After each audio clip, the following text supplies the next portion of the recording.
The views and opinions expressed by the participants on this show are not necessarily those of Stewart Information Services Corporation, Stewart Title, or Stewart Insurance. Before you make any investment, you should seek the advice of your investment advisor or attorney. Whether you're a real estate broker, realtor, homeowner, buyer, or seller, everything matters when it comes to real estate. This is Real Estate Matters with Stewart Title. Stewart Title's Bill Knapik and guests open the door to what really matters in owning, buying, and selling real estate. And now, Real Estate Matters with Stewart Title, brought to you by Stewart Insurance.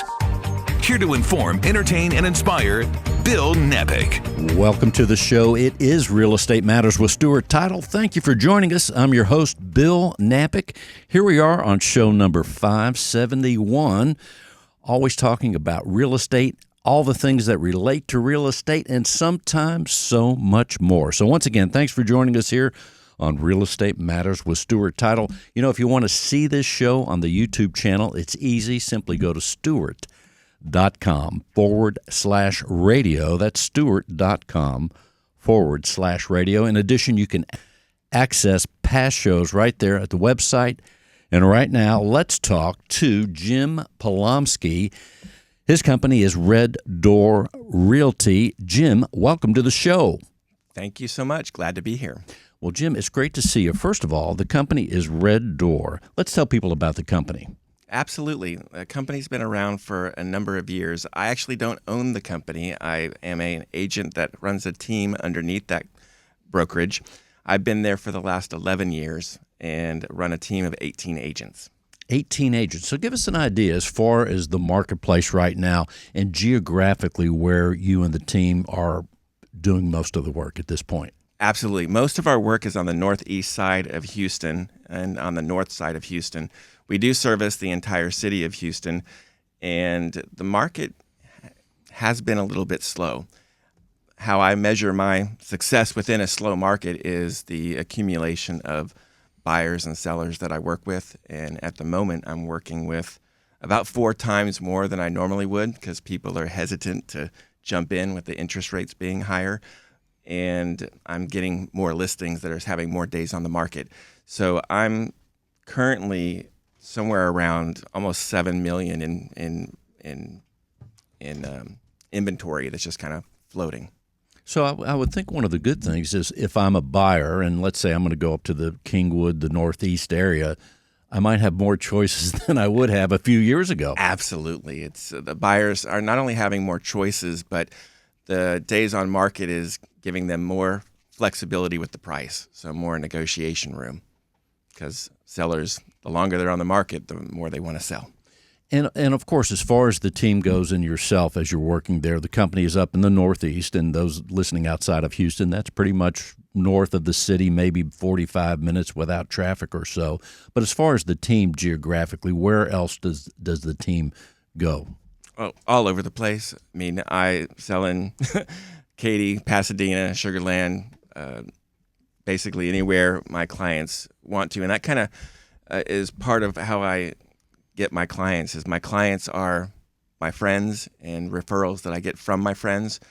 And you wouldn't think that that would be the only source, but I've been doing this for 24 years and I've sold over 1,400 homes. So I've come across a bunch of people, and those people have appreciated the way that I do real estate. I don't rush you. I take time. If you want to go quicker, I could do that as well. But I do it on your time, essentially. So there you go. People want to come back and work with Jim again, right? Again and again, absolutely. There's no doubt about it. One of the great things, too, as far as you're saying you're in the profession now about 24 years or yes, so? Sir. So going way back, certainly you've seen a lot of changes in this period of time, but going way back to the beginning, what was your inspiration, Jim, to say, man, I want to be in the real estate world? A friend of mine 24 years ago, who's unfortunately no longer with us, motivated me because he goes, Jim, you're so upbeat. You'd be perfect for it. And I got my license, and then I worked real estate on the side for the first decade. And it wasn't until about really 15 years into me having my license that I had a really, really big year and transitioned from teaching, which I'd done for 14 years, into real estate full-time. So then there was a point, and I think it's always interesting, whatever role someone comes from and they get into real estate, there's a point, I think, right, where you feel the traction, where you say, this is going to work. Absolutely. And how long, again, was that for you? Well, it was about my 15th year of real estate, always doing it on the side. Yeah. But I had a breakout year where I had double my teaching salary come in 1 year while I was teaching. And even my parents, which are pretty conservative, said, get out. This is, and now time is to, the time to jump. Well, that's awesome. And then right now, so it sounds like you might be helping more buyers in the market, or what about the sellers up there? I've got an equal number of buyers and sellers. My business has always been 50-50. So I've got 12 listings and 12 buyers that I'm working with right now. That's a nice balance. So as far as we look ahead at this point in time, with your experience in real estate and what you know about what's happening in your market, how do you see the year play out here for the rest of the months, 5 or so that are left? I'm so glad you said that. Part of how I do real estate and how I'm different from a lot of people is that I spend a lot of my time in the community. So I am the founder of the Lake Houston Chess Club. I am officer in the Rotary Club, Lake Houston Rotary Club, that I'm a part of. I'm also was the president for the last year of my Toastmasters group. So when business is slow, I always have my groups that I'm a part of, and I'm continually showing. And I don't go there to get a deal. I go there to serve that group and to serve the community. And from that comes my deals. So I'm going to continue to accumulate my deals through the friendships that I make in the community. And also you're having fun connecting with the community. And let's talk a little bit about chess. Yeah. Because I think a lot of people, I've played chess. I can't play very well, and I would need a refresher course to play the next game. However, people think it's a difficult game. It's very strategic. It's complicated. You have to be moves ahead and all those and so much more. Tell us about what attracts you and give us an idea of the skill level that you're at and who you're playing with. Sure. Well, first thing I want to say that the game is not complicated. If it was complicated, we wouldn't have 5-year-olds that could pick it up like that, right? So when people say, well, how is it not complicated? Well, what you do is you look at 5-year-olds pick it up because there's only 6 pieces. And if you know how those 6 pieces move, then you know how to play. So the king moves 1 space. Rook moves up and down and side to side. Bishop goes diagonal. I've already talked to you about how 3 of the pieces move. So you learn how to play in basically 2 minutes, but getting better is where the distinction comes in. So there's ratings attached to how good you are if you play online or if you play in tournaments. And I play in tournaments, and my rating places me in the top 4% of tournament players in Texas. So out of 12,000 tournament players, I'm 400th. So if, let's say, you're going to have participate in a tournament tomorrow or in the next 2 days or so, what kind of preparation? Do you prepare for this? Or what mental things are you going through to be ready for the tournament? Because I'm going to guess you're going to want to win this tournament. Absolutely. To go into a tournament, you need to definitely have training. I would say have a coach that's teaching you, and make sure that you are studying books. So that's where it really comes into effect, as well as if you have books, what books do you study? What are you supposed to study? So I wouldn't recommend just jumping into a tournament. I would first recommend going to a chess club, seeing how good you are, finding out from people there, what do I need to study? And then once you feel like you have some traction, jump into a tournament. Otherwise, those kids are going to slice and dice you. Well, to me, that's kind of the intriguing thing. That children are fascinating in their mental capabilities and how they approach just life in general, is growing from little babies to adults. But as far as how is it that they can grasp this, and at what age in your clubs do you see where children actually start that really show promise or are really good? They can show promise almost immediately, because if someone has a high level of intelligence, let's say, and then picks up the game and then starts studying it and then is playing it every day and then playing tournaments once a week, it's an immersion into an entire world. And the more you immerse yourself into it, the better you get. So any number of you, if you don't think you're good at chess, practice, play. I'm going to give it a try. You will be better. you will get better if you practice. And then how does the mastery level that you're at with chess help you in the business world, in the real estate world, if any, or vice versa? Well, I'd say the biggest help that I get is that I'm able to run clubs in the area. So I have a club on Tuesday night and a club on Thursday night. Well, how does that help you with your business? Well, I'm there, I'm coaching, it's free, and people know that I don't run around asking for real estate deals, but I wear my real estate shirt, and people like what I'm doing. And if they like what I'm doing, they bring me business. So that's really the thing that helps me the most with my business is participating at a high level within the clubs that I am a part of. We're talking with Jim Polomsky. He is with Red Door Realty and Associates. Well, Jim, before we close this segment, what else do you want people to know? I want people to go to Lake Houston Chess Club on my Facebook page, and I want you to follow it. I also want you to look into, if you're interested in being a part of your community, check out your Rotary Club. There's over 40 Rotary Clubs in Houston, and they're all do-gooding people, people that want to do good and raise money for the community. And Toastmasters, those of you that are afraid of public speaking or interested in getting better at public speaking, regardless, go attend a Toastmaster meeting. There's over 130 clubs in the Houston area for that as well. I'm glad you mentioned that because that's one of the great things. When you say Toastmasters, they're almost everywhere? Yeah, there's 136 clubs just in Houston. And I would think that's good training for adults in almost any age. In your Toastmasters work, how young are people there?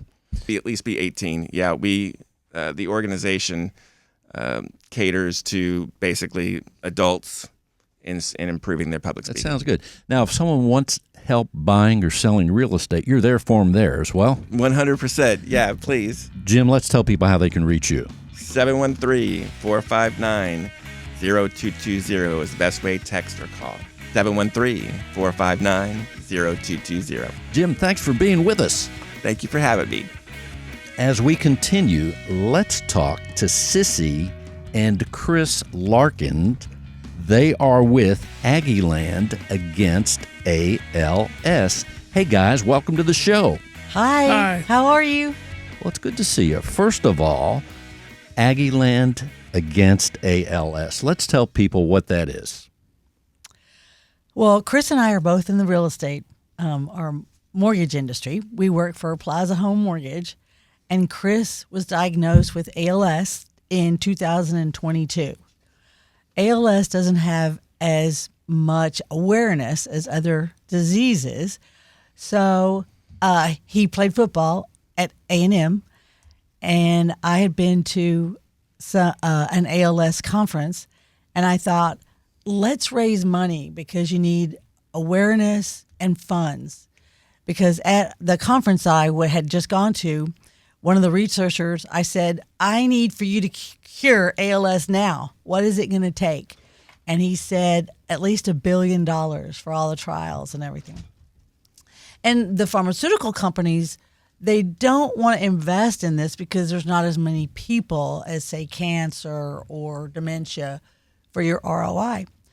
So I called A&M, the chancellor at A&M, because I said, what if we partner with A&M? And Chris was saying, you're probably not going to get anybody or anything like that. So I left this long message.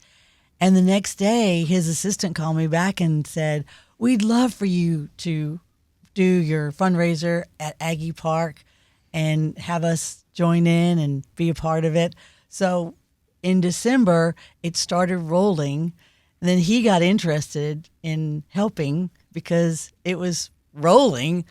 So then that's where AggielandAgainstALS.org was born. Well, so many things, Sissy, to take away from that. But number one, if you didn't ask, right? We have to, no matter what we do in life, many times to ask. That's how we achieve things, and that's how we get awareness, and therefore here we are today, right? Right. Chris always says you got to make the call because we are both salespeople, and I've been in the business. You can't make the shot if you don't take it. So. That's right. No doubt about it. So as we think this disease, ALS, now most people know what it is, but give us an idea. What is it for someone that's not, they've heard about it, they don't know, they haven't been affected. Give us a word of what it actually is and how it affects a person. Well, I'll tell you just a little story. Chris read this book about 20 years ago, written by Mitch Albom, and it was called Tuesdays with Maury's. And Maury had ALS. It wasn't about ALS. It was about a relationship. And after he read it, he thought, my God, that's a horrible disease. Thank God I don't have it. And isn't it funny that 20 years later he gets ALS?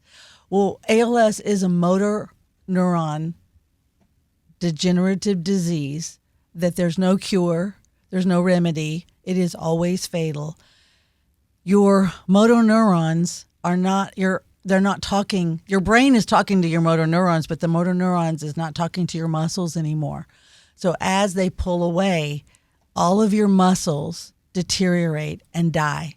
And Mother Nature doesn't tell us which muscles are going to die first, because everybody with ALS, some people, their facial muscles might die first.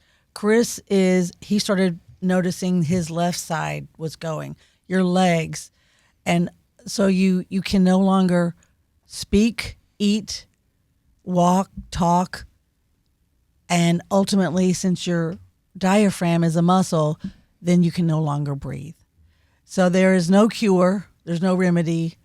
They don't even know why you get ALS.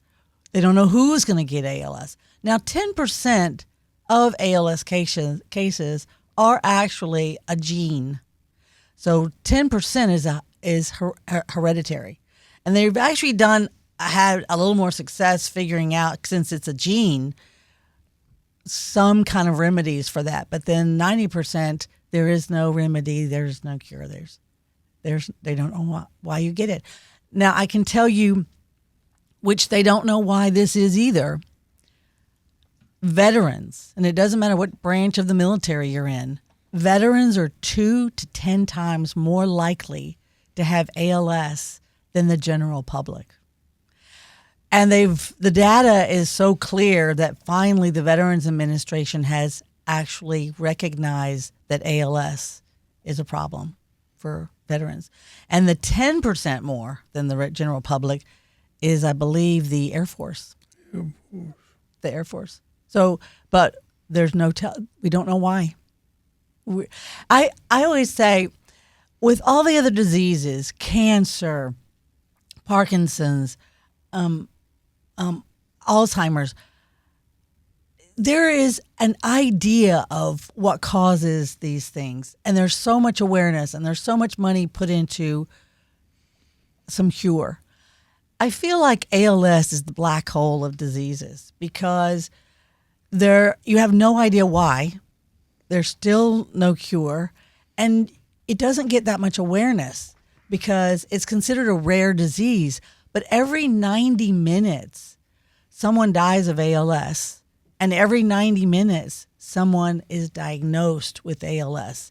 And there's this one researcher that has done all this research from all the years with ALS, and he estimates that by the year 2045, there will be 69% more incidences of ALS than before. So here we live in Houston. Yeah. We're 30 minutes away from every oil company. Medical, right? Well, the best medical, but also you're 30 minutes away from every chemical in America. Mm. If you, think about whenever you leave Hobby Airport and you fly, immediately you get in the air and you look down and you see thousands of chemical companies. I tell everyone a story about it's supposedly so rare, this disease, so people don't give as much. It's not ROI, like she said, for the drug companies. But since I have got it, it is like when you buy a new car. You all of a sudden see that car all over the road. There's my car over there, and it's very common. Well, since I've got it, I can't tell you how often I come across people that have known it, had an uncle, a dad, a mom. It's very prevalent. So kind of odd, I think.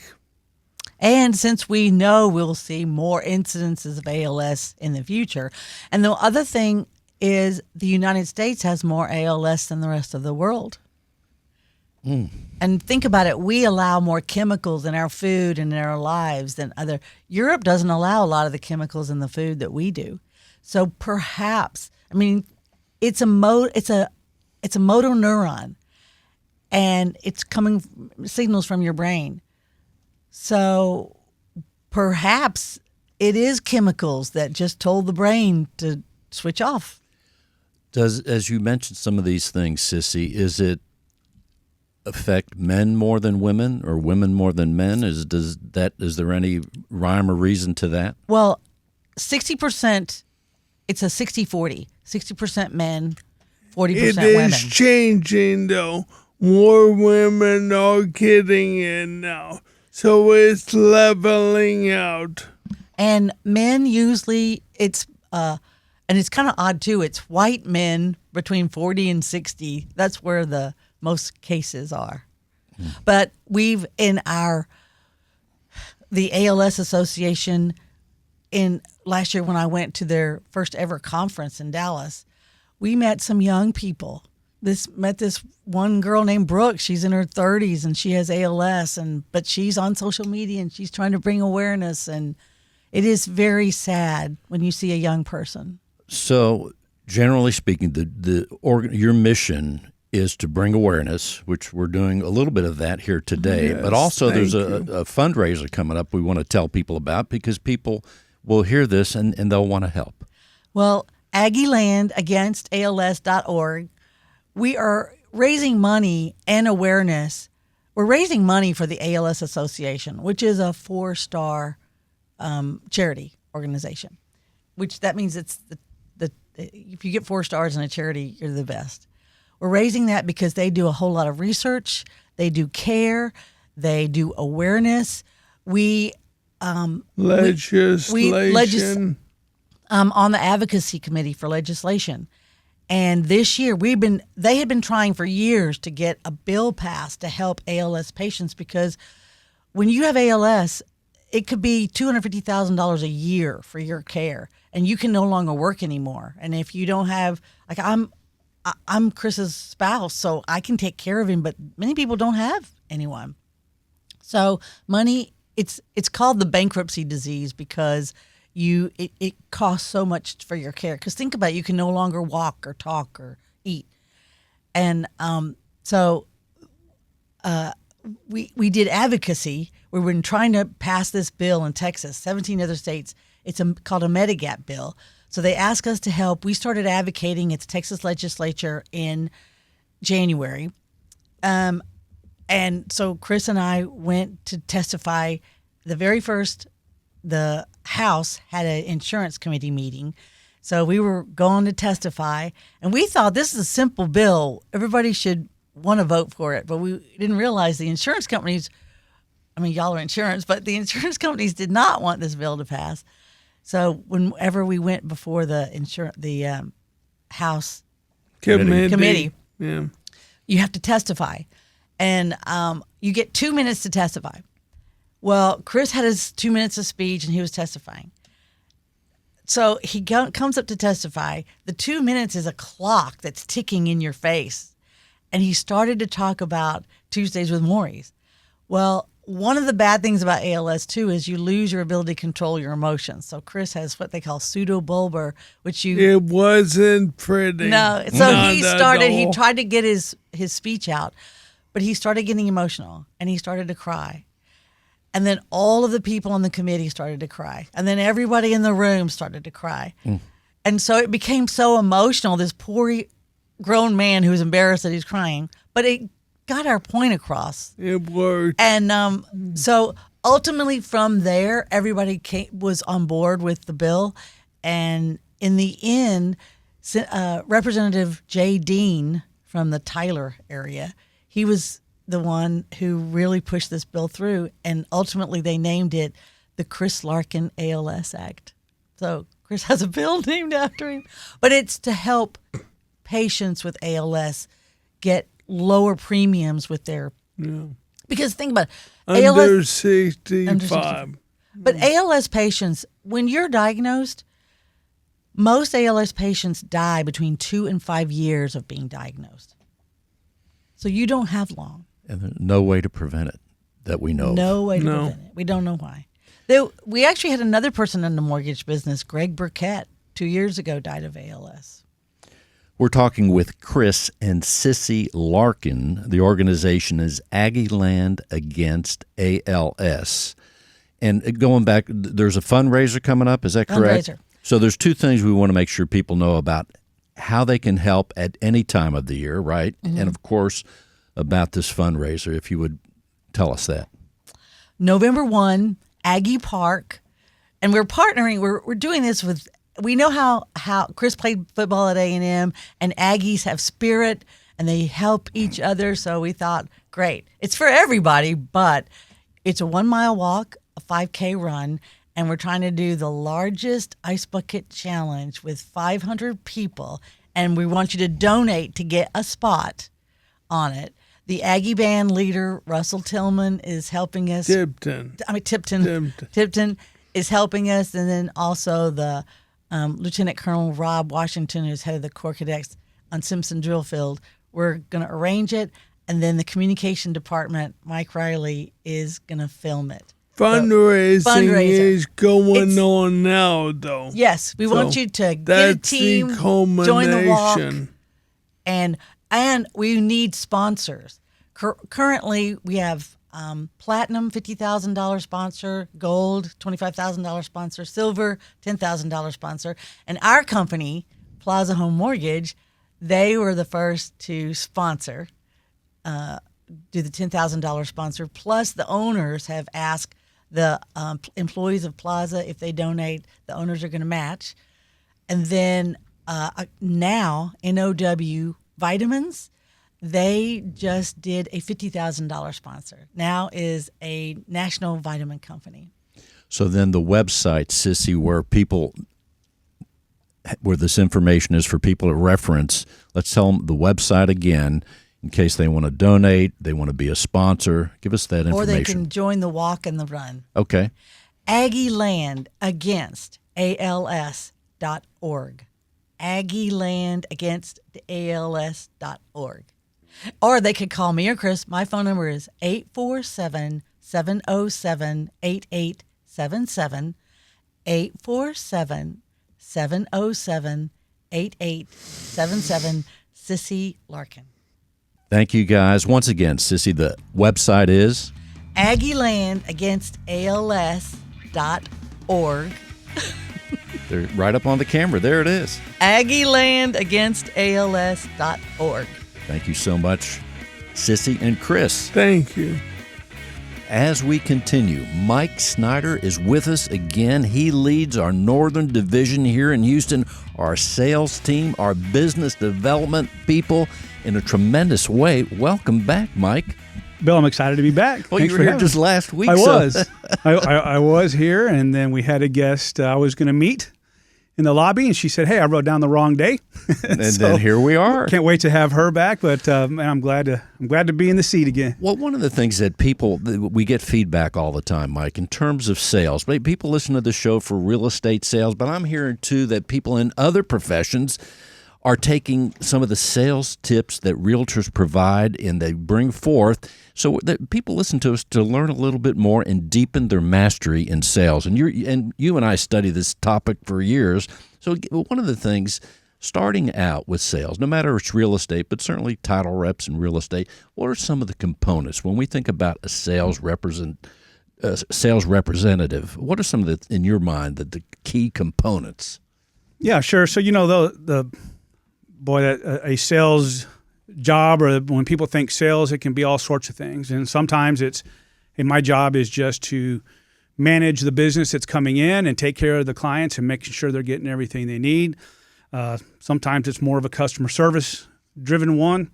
But in my mind, when we talk about sales and selling, it's more about creating opportunities, and you do that with prospecting and finding out, hey, who are the people that have a need, and what I do helps with that need, solves a problem, makes something more efficient, makes them more profitable. And so finding out who those people are, and then identifying those opportunities, and then using your skills to advance those relationships and build rapport and make those connections for people, and then ultimately asking them, hey, can we do this for you? Asking for the business. So that's what I think of in sales is, finding the people, making the connection, putting you both together, your resources and their needs, and then and ultimately doing it for them, and then doing it again.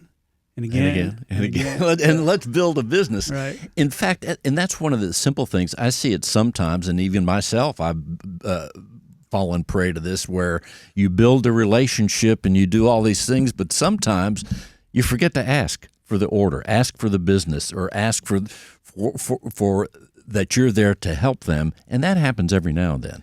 It does. It's happened to me, and some days I'll, in the past I've looked down and I'm like, wow, I have a great contact list of friends that don't send me any business, and what's that? How great's and that? so hey man, let's turn this around, and hey, why don't you be a friend that sends me business? And it can be tricky sometimes. Well, one thing I'll reference is that here it is, show number 571. Yeah, and congratulations on that. Well, Bill. thank you. That's not easy. It's not easy, through a lot of management changes, all sorts of things, challenges. But I will say this, and of course we've been on probably 620 shows, counting reruns, in 11 plus years. That said, asking is one thing, but also asking big, I think, is the second thing, because as I relate this idea to this show, I started as a sales rep for Stewart Title almost 12 years ago, Labor Day, and I was excited about radio and media and interviewing, and I had experience, but I got on board and I asked within 3-4 weeks of being a part of Stewart Title, and I thought it was just a big idea that no one would say yes to. But guess what? Here we are. They said yes. I presented the whys, and now we've not only changed lives, we've developed business for Stewart Title. But it goes back to the moral of the story is, if I didn't ask, because they could have said no very easily, but if I didn't ask, we wouldn't have the show today. That's true. And in Chris and Sissy's segment, Chris mentions you'll miss every shot that you don't take. Exactly. And that's, it's kind of simplifies the idea, but it's true. If you don't ask. So I'll tell you a story. One time I'm meeting with a top producing agent, and I hadn't been doing this very long. I'm trying to convince him that I have the tools to help him with his business, and I have the tools to help him with this. And he looks at me and he goes, Mike, I don't need your help prospecting. I don't need your help with marketing strategies. I'm doing really well. I don't need your help with that. I said, well, Chris, what do you need? And he proceeded to tell me, and then I did something about that, and then I started to offer that, and we did some work together. And so you have to ask. Another agent, again, a top producer, I asked him at the end of our meeting, we had talked about all the things we do, and I had asked him questions about what's important to him and what he needs and things like that. And I kind of told him how we do those things. And he said, I asked him, I said, well, so what do I need to do to earn your business? And he looked at me, he goes, you just did. You asked me. And he goes, I can't tell you how many title sales reps have sat with me and had a great meeting, and then they leave and I don't hear from them, and that's it. And all they had to do was ask me for my business. And so that sticks with me, and that you've got to ask. Exactly. Because otherwise you can't assume. And if you're a real estate agent, and I know there's real estate agents listening to this that feel like their friends, the people that kind of are in their sphere, should list their homes with them or buy a home with them. And I can't tell you how many times I've talked to an agent that have said, I am so mad at my friend. I called her the other day and she said, oh, yeah, I just listed my house with another agent. Or I saw the other day that her house was listed, and I called and said, hey, I saw your house was listed. What's going on? She's like, yeah, that person came out, met with me, wanted my business, asked me for it. I thought you were too busy to do it, or I thought you were this. I didn't think you wanted it. And so you kind of fall into a trap sometimes of getting comfortable with who you're talking to, who you're working with, and you assume the business when you really still need to ask for the business. Well, it makes me think that as a sales professional, there are systems and procedures we need to go down the list, but never forget to ask. And here you are, you lead our team in the northern region of Houston. What should real estate professionals that are out there listening now, what should they know about how our team can help them in the offices that you're serving? Well, these are some of the things that our reps and our teams can help them with. Is most people call it farming, and it is farming. I've learned that in this industry, I prefer to call it prospecting, because people that have been doing farming or agents that have been around for a long time, when they think of farming, they think, oh, I'm going to get a list and I'm going to send postcards. And that doesn't work. And if that's all you do, then it doesn't work. But I prefer to look at it as prospecting. Let's put together a prospecting list. Let's help you identify opportunities to get one more listing out of this one you have in this neighborhood. And that's what our reps and that's what our offices, in each one of our offices, and we've got 20-something offices around town. But our reps can sit down with you and help you put together that prospecting list and help you in a neighborhood of 450 houses find the 15 that might be sellers in the next 12 to 24 months. And then they can help you with some of these strategies about marketing where it's not just postcards. And you do have to ask for the business. And those are the things that they're knowledgeable about and trained on and work on and improve on. And those are the things that they can help you with just as an agent when it comes to building your business. That's how you can use, that's just one of the ways you can use your Stewart Title sales rep. Indeed. In fact, our sales reps have so many resources that they're willing to help real estate agents with. All they have to go is to Stewart.com, find the closest Stewart office. But when we think about agents, I talk to them all the time, on the show, off the show. I mean, all the time. In other cities, other states. So anyway, but the agents, sometimes every now and then, even in other states, they say, hey, is this AI? I mean, AI is out there, and they're thinking, are we going to be replaced by AI? You ever hear that, Mike? I do, and I teach an AI class, and it's one of the first things I ask agents is AI going to replace you? And I'll look around the room, and I'll see people nodding like it could happen. I see people quickly say no, and my opinion is this industry, real estate, buying and selling homes, it's still a kitchen table business. Deals happen, conversations happen at the kitchen table. And is AI going to replace an agent? I don't think so. But agents that incorporate AI into their business, and when I teach it to agents, I'm trying to get you to use a tool like that to get to more kitchen tables. So I don't think it's going to replace agents, but the agents that do use it are going to have a leg up over the agents that don't. Mike, what else should we know about Stewart Title, the Stewart reps, and the work you're doing here? Hey, I think I just think you need to get to know them. I think you need to get to know the reps, have a conversation with them about your business, what your goals are, what are some things you'd like to do in your business, and just ask them if they can do it. I can't tell you how many times I've sat down with an agent and they're like, I didn't know you did that. I didn't know you could help me with that. Well, our reps can do that for you. Just have a conversation with them. Here's kind of what I'm trying to do. Do you have something for that? Do you have something that can help me with that? Can you give me a hand? Because more times than you think, the answer is yes. In my role, I'm always recruiting for escrow officers, escrow assistants, just the escrow team, because that's a great way to grow an office. And we want great people in our offices, dealing with our agents, but not just dealing with our agents, dealing with their clients too.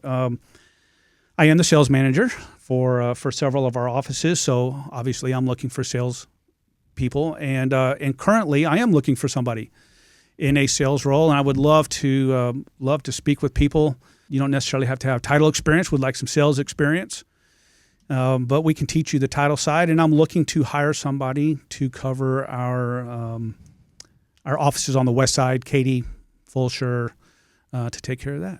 Sounds good, Mike. Let's tell people how they can reach you. Mike Snyder with Stewart Title, leading the company and the area in a tremendous way.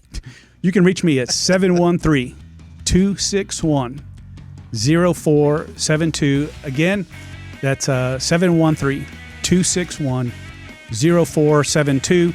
You can call or text me at that number, and let's have a conversation. Mike, thanks for being with us. Yes, sir.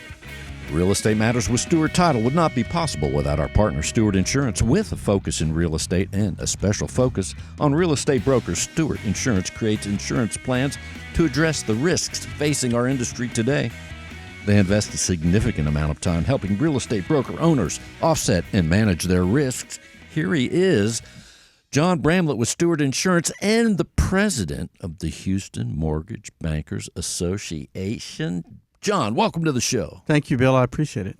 So many things. I mean, I'm stopping right there. There are so many credentials that you have, but we want to hear from you. So, well, yeah, let's talk a little bit about the Houston Mortgage Bankers Association. Yeah, I was privileged and honored to be named president, and my tenure began the first part of June. In fact, you were with us. I was sitting right beside you. You were with us at the installation, which I appreciate very much. So, yeah, my tenure began the 1st of June of this month, and it'll go through May of 2026. That's exciting. That explains your security team that's here with you, following you around. Yes, it is. There is a security detail that comes with the presidency that is kind of a necessary evil, but you just have to deal with it. There are just so many demands for your time and all. A fascinating extra with the position. But let's tell people right here in Houston, they hear about the organization. What's the goal of the HMBA?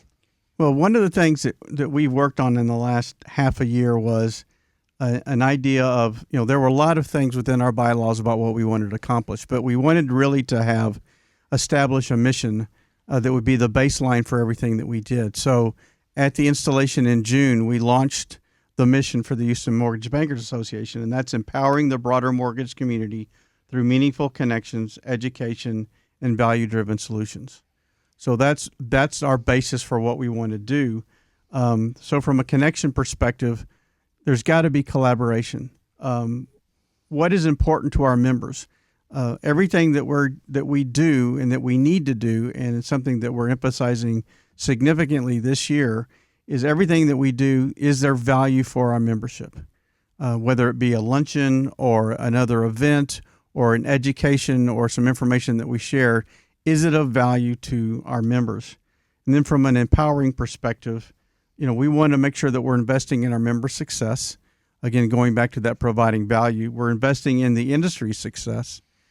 And we do that through advocacy, and we do that through education, opportunities to make sure that all of our voices are heard, especially those that are new to the industry and those that are new to our association. We want to make sure that everybody's voice is heard.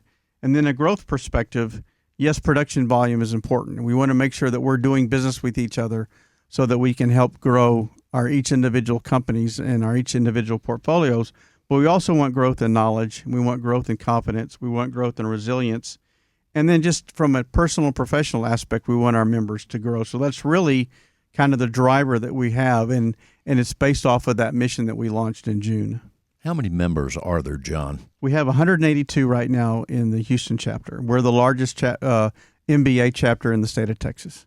And if someone wants to be a part of the group, you still are able to have new members? Absolutely. So our group are those that are mortgage bankers, and then like Sissy and Chris, and then those that support the industry, like Stewart Insurance.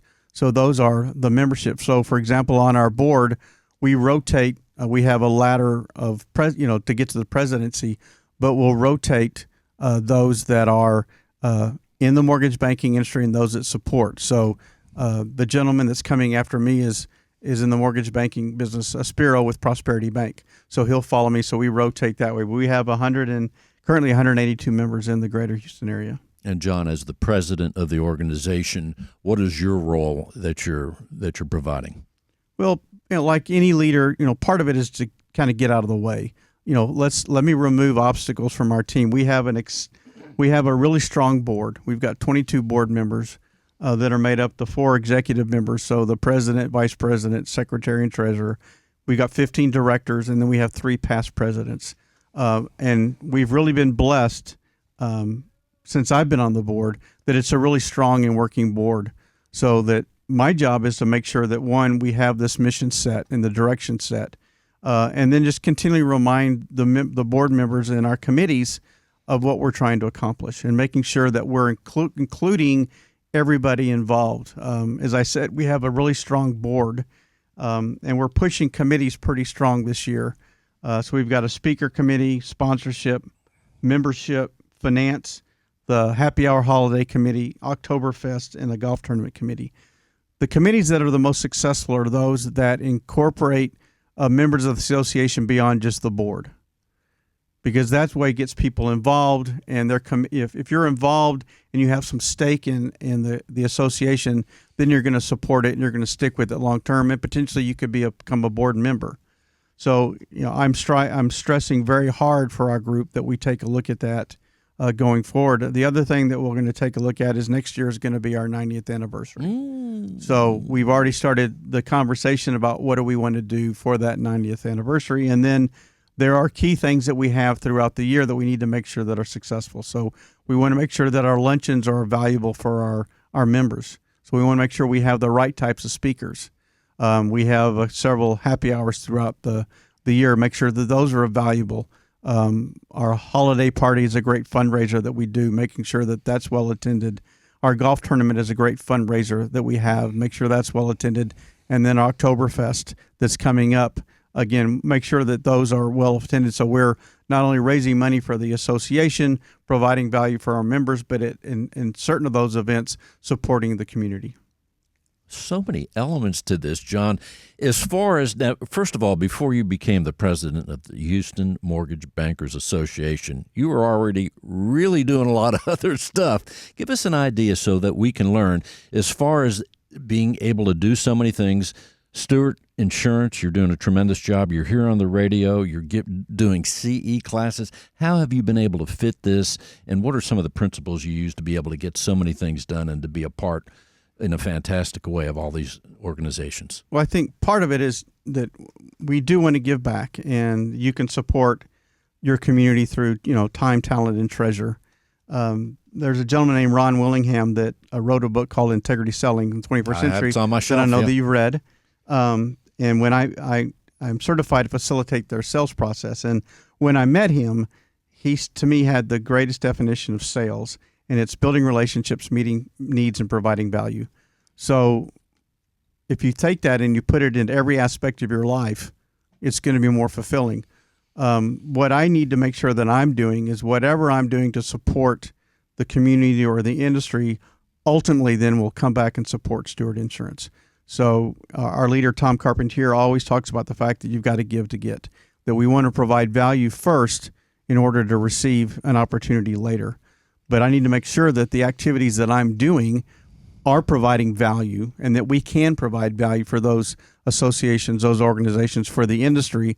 But in turn, at some point, then we get some opportunities to support those organizations and individuals with their insurance. So that's kind of a broad answer. Specifically, when I am the most successful, I time block. So I block out times for specific activities. So I block out times for the Real Estate Matters, so the time to get ready for the show. You've never missed either. The follow up. There's follow ups. If I'm going to make this of value for us and the sponsorship of value, I've got to follow up and generate business.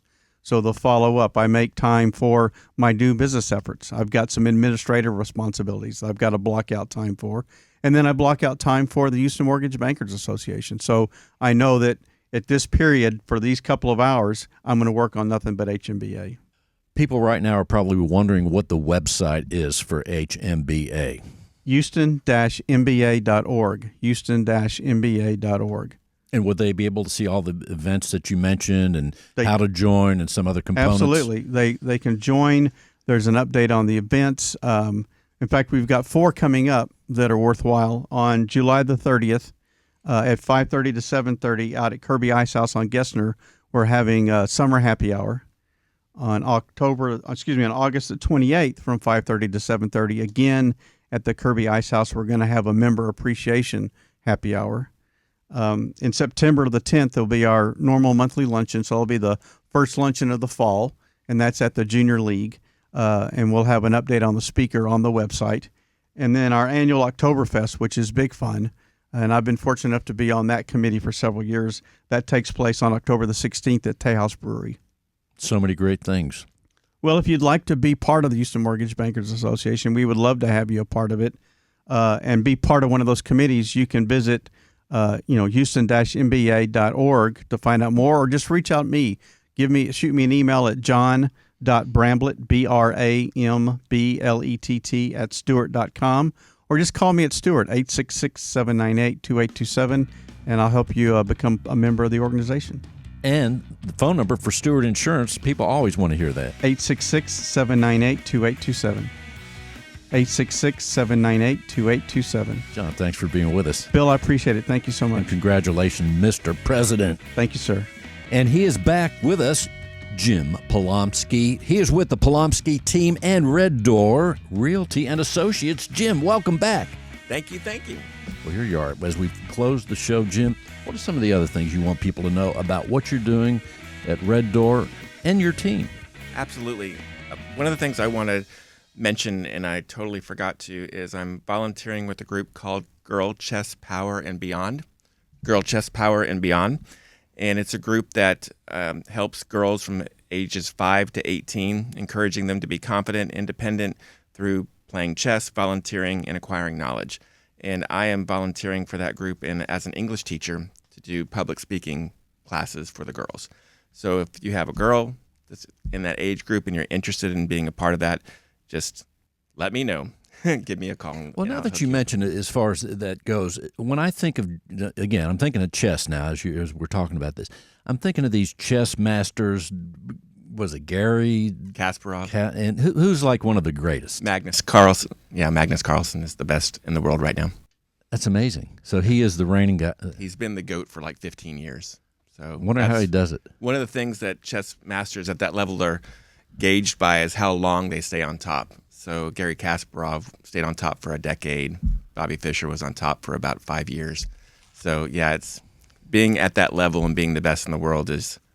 I think you told me earlier that the chess match is about 3 hours, give or take. Yep. If you're in a serious competition, after the 3 or so hours, is there like oh wow, like your mind really went through a big ordeal? How do you feel? Usually you have about an hour before your next match. So it's more about running out and getting food, coming back. So there you go. Playing again. And Jim, if someone wants some help with you or your team in buying or selling real estate, you're right there. Absolutely. Jim, let's tell people how they can reach out to you if they want to buy or sell. Best way is to text or call me at 713-459-0220. 713-459-0220. As we continue, Sissy and Chris Larkin are back with Aggie Land against ALS. Sissy, a final word. What else should people know? We want sponsors. We need big sponsors for the event. And you can donate on our website anytime, even if you're not going to be a part of the event. So we're looking for Buc-ee's or Home Depot or Lowe's. We think this is a great opportunity for them to do buckets for the Ice Bucket Challenge and ice. And the website is AggieLandAgainstALS.org. AggieLandAgainstALS.org. And Chris, a final word. What else do you want people to know? Thank you for participating. Thanks. Chris, it's our pleasure. Thank you for being here. Once again, Sissy, the website is AggieLandAgainstALS.org. Or you can call me, 847-707-8877. 847-707-8877. And thank you all for listening to Real Estate Matters with Stewart Title. I am your host, Bill Knapik, together with John Bramlett, Mike Snyder, all of us at Stewart Title and Stewart Insurance, Stewart.com/radio. Thanks for listening. We'll see you next week.